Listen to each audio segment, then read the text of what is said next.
Hello, and thank you for attending my presentation on the Indigenous Food Systems Map, where we will be exploring the cultural, dietary behaviors of the rural Quechua who live in the highland Andes in Ecuador. I would like to take this moment to acknowledge my committee and my supporters, my fellow researchers who made this work possible. It was done at the University of South Florida while I was doing my PhD, and this is part of my dissertation findings. Here is an overview of what we will be discussing today. This study was done against the backdrop of the global nutrition transition. This heat map illustrates the healthiest and most unhealthy diets across the world, with red being less healthy, green more healthy. And this study, which took place in Ecuador, is notable and relevant given that Ecuador is second only to Argentina in terms of having the most unhealthy diets in Latin America. The study took place in the Imbabura province of Ecuador among the Quechua Highlanders, and specifically the rural Quechua Highlanders who reside mostly in Cotacachi and many other highland towns, but I stayed in Cotacachi. So this is some pictures of where I stayed and what the town looked like. An overview of my aims and research questions are as follows. The two primary aims of this study were to explore relevant sociocultural factors which relate to lifestyle patterns within rural Quechua Indigenous households, and to furthermore explore key concepts within an Indigenous food systems map in order to delineate cultural resilience as an interpretive conceptual framework of Indigenous food systems. Specific research questions were: how do gender roles and culinary traditions relate to dietary behavior and food choices? What are beliefs, traditions, and health practices that are related to household dietary patterns and food choice processes? How are urbanization and globalization related to lifestyle patterns? And what are the protective health beliefs, behaviors, and practices that constitute resilience to an obesogenic environment that is increasingly impacted by urbanization and globalization? My methods are as follows. My methods consisted of multiple strands of qualitative data collection that featured semi-structured in-depth interviews, intercept interviews, and ethnography and participant observation. And I'll say here that the ethnography and participant observation really are at the heart of this study because it helped to bring all of the data together. While I was not able to audio record because it was not culturally compatible, I did have an interview debriefing template, which became an Excel file transcript, and the data was analyzed using applied semantic analysis. Data trustworthiness was checked through iterative fact-checking with the community by sharing vignettes with community members and asking for feedback in a spirit of respect and deference, where I treat them as the cultural experts because they are. My results are as follows. I discovered a bioeconomic system in which people engage in a form of bartering with, fruits in exchange for vegetables, for example, and a world in which women were able to earn incomes by making drinks, foods, street foods using fresh fruits and vegetables that they grew in their home gardens. Home gardens, which they called huertos, was in fact the most protective factor of the entire indigenous food system that I surveyed, specifically because it mediated earth plate proximity, in that it allowed the plate to be very close to the earth itself. People would pick food and then put it on their plate, and the fact that it was fresh, it had no contact with plastic, played a very protective role in the longevity and health lifestyle of the people I encountered. Pets play a biocultural role whereby dogs protect children and elders, cats protect farm produce, and there was a whole host of resilient behaviors in addition to home gardens, which include weightlifting at high altitudes, walking everywhere, cooking and eating together. So home meals were a big part of the traditional culture. They don't like to eat hot food, for example. That also helps them to cook and eat together. They maintain a largely traditional diet because it is an important part of their indigenous identity. And throughout this journey, I noticed that mingas, which are collective harvesting behaviors, were also very central to their food system and a very resilient behavior that helped them to stay close to the land. There were some risky behaviors like consumption of bread, rice, sodas, and double carbohydrates at meals, but largely the study focused on the resilient behaviors of the Quechua people. I present to you my summative Indigenous food systems map, in which we see that there's a resilience inventory and earth plate proximity as two of the core concepts. The resilience inventory refers to a host of factors that were protective, such as exercising at high altitudes on account of steep slopes and a lack of transportation, raising home gardens and domestic livestock with very fertile soil, a bioeconomic exchange system that sprung up from these home gardens and raising domestic livestock, and the meat that they raised was grass-fed and hormone-free, non-GMO and organic, straight from the farm to the plate, and it was a way of life cultivated intentionally from infancy. Fruits and vegetables were a common snack for children, and the meat that families ate was also organic and high quality. Not eating cold food resulted in both risk and resilience, because when they weren't close to home, they would eat street food, but it encouraged them to continue doing family meals together. Granted, urbanization did have an impact in whereby children enjoyed Western foods.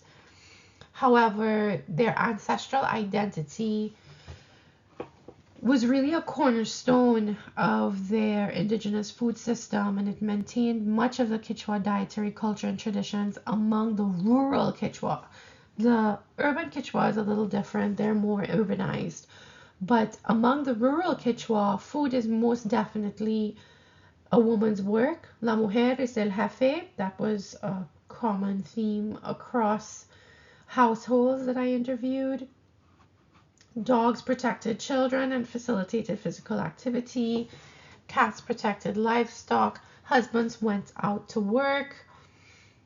So women were really at the heart of both raising livestock and produce mostly.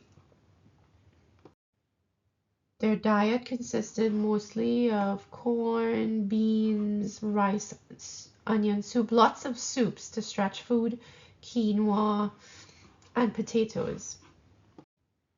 Here we have my host teaching me about washing quinoa. So quinoa Hay que has lavar natural saponins, and this is actually quinoa. la quinoa. A pillowcase that's tied with a knot, and she's 15 washing it with minutos. fluids to wash all the saponin out. So now the next time you see quinoa in the grocery that is washed, bueno. you know that this is the soap that comes out of quinoa. It produces natural saponin. In the words of one elder, the woman is the chief of the home. La mujer es el jefe de la casa. So from planting, reaping, drying, and all the way to cooking, food is the main job of women in Quechua communities. Additionally, almost all interviewees indicated that their mothers taught them to cook. Regarding the role of men in food, 6 participants shared that men's main role regarding feeding the family is that of provider. Men usually go to work to earn an income, while women manage the earnings to shop for food at various markets. Markets are usually chosen based on a combination of either price or proximity. 5 women shared that their husbands helped with food-related tasks when they were home. Some even shared that their husbands helped with all aspects of food-related chores, sharing in decision-making regarding menus for the week, planning meals, shopping for food together, and assisting with cooking, meal preparation, and cleanup. Participant observation confirmed this since no men were home during the day during the cooking sessions. However, at the home of my host, I had the privilege of observing that her husband would routinely wake up early on weekend mornings, play loud music, and clean the kitchen, wash the dishes, clean the counters, and that allowed his wife some precious time to sleep in. When it comes to food choice heuristics, many participants, 18 participants particularly, said lo que hay, what there is what they chose to eat. So at first glance, that response appears simple as a food choice heuristic, but it in fact is a penetrating insight into the lifestyle of the community and the heart of the kitchen of each household. Here among the Quechua, the prevailing decision heuristic is availability. And here we have an image of La mujer being el jefe de la casa. So this is a minga where they are sorting dried corn together, and this is me in the plaid shirt helping them. Here's another image of mingas, and another type of minga was not only harvesting but preparing foods. So here they are baking bread in an outdoor clay oven at night, and while they're making these buns, they're gossiping and catching up, and I got to be part of this precious process. These images have one thing in common. We see men in kitchens. So men are providers, but they also help with meal planning, shopping, cooking, and cleanup, which I thought was very refreshing. Here we have a father and son. The elder is helping an old woman sift corn, while this is his son and his wife. This is the son who would get up early on weekends and clean the kitchen.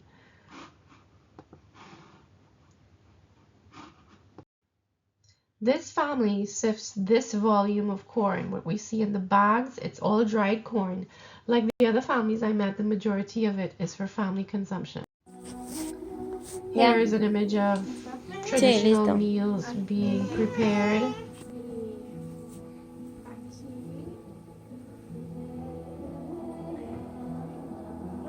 ¡Guau! Yo quiero eso. Suficiente. Participants had strong opinions about the value of home-cooked meals, which are reflected in these quotes. So it's good because it makes us stronger. After eating fast food, it makes us hungrier. It is the best because it has many vitamins, and they are natural because they have less chemicals. Indigenous dialogues on food sovereignty is an ongoing conversation, and this really shows their awareness of the importance of staying away from genetically modified food, and that is an important part of their Indigenous cultural identity. Here's an image of the vast array of fruits that are available at very affordable prices in the rural communities. Now this prize, you can see that it's very reflective of what the Quechua people value. There's only 2 bottles of Coke.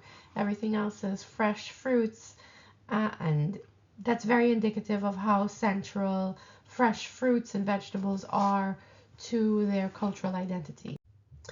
I talked earlier about the protective nature of their lack of access to transportation. So everyone walks here, and this woman is carrying a heavy load up a steep slope along a winding road. The weight on her shoulders is considerable. Have you ever lifted a suitcase close to 50 pounds? That's about how heavy her burden felt. I tried to help and I couldn't. I thought better of it. So this picture also illustrates the close-knit community, their collective culture, And everyone in this photo is walking or talking with someone as they get in their daily dose of physical activity.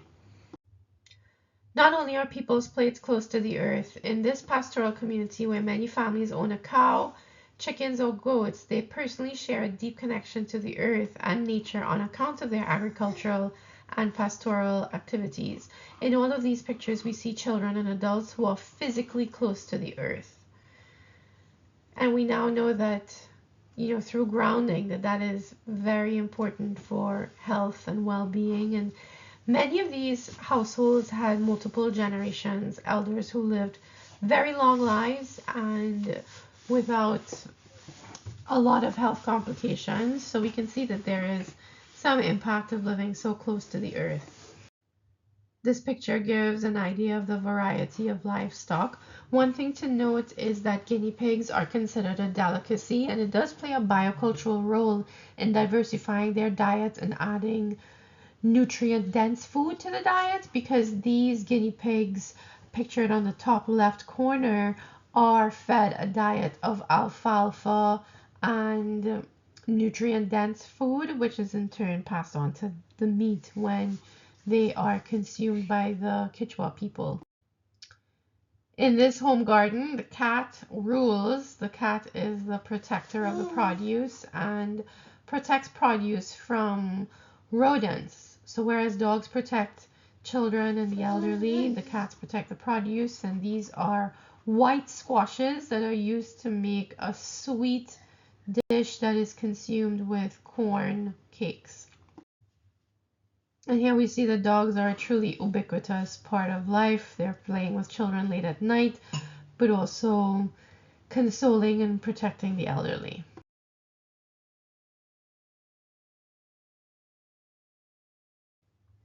This fruit stand is an example of the bioeconomic system that results from their ability to grow produce at home. This woman has a fruit stall where she's selling fruits, but above you'll see a smoothie stand for different types of mixed fruits, and yes, that is an aphrodisiac column.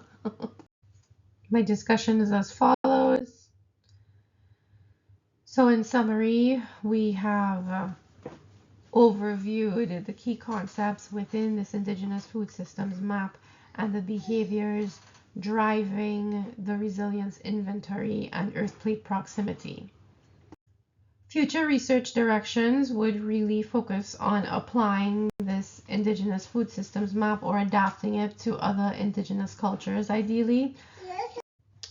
Public health implications include that this map can serve as a cultural reference point for health initiatives, health education and promotion, as well as a springboard for grassroots development and policy design that focuses on maintaining traditional diets among Indigenous populations. At this point, I'd like to thank you for your time and attention. That is the Imbabura mountain in the palm of my hand on the top left corner, and in the background with my two assistants. And I'd like to thank you for looking at this presentation. I look forward to hearing from you. Feel free to contact me.